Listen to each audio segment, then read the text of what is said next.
माशाल्लाह, ये देखिए अल्मास, खूबसूरत ही देख लीजिए।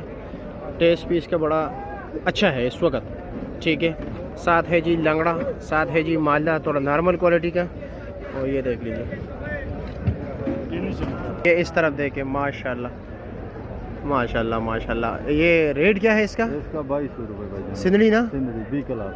बी क्लास, 2200 रुपया। वज़न 9 किलो, 11-12 किलो पक्का। चलो जी, शुक्रिया। बड़ा इसका वहाँ महंगा है, 3000 से ऊपर है जी। अच्छा, ये अल्मास, हाँ जी, ये रेट क्या है इसका? हाँ, 1600 रुपया फाइनल, या कुछ कमी बेची है?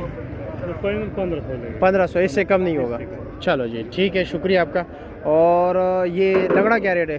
लंगड़ा फाइनल 1000 रुपये। फाइनल 1000 रुपये। ये मालदा? मालदा 900 रुपये। 900 रुपये। अच्छे वाले में नीचे पेटी फ्रेश है ये। अच्छा, ये नीचे पेटी फ्रेश है। अच्छा, ठीक है। लेकिन अच्छा माल तो मालदा भी मैं 1800 रुपये का है जी जी। कल वाला पड़ा है ये पेटी, कल से खुला है इसलिए। अच्छा, लोग बार बार हाथ लगा रहे तो थोड़ा नरम भी हो गया और हाँ जी, कलर भी ज़रा चेंज हो गया। ठीक है,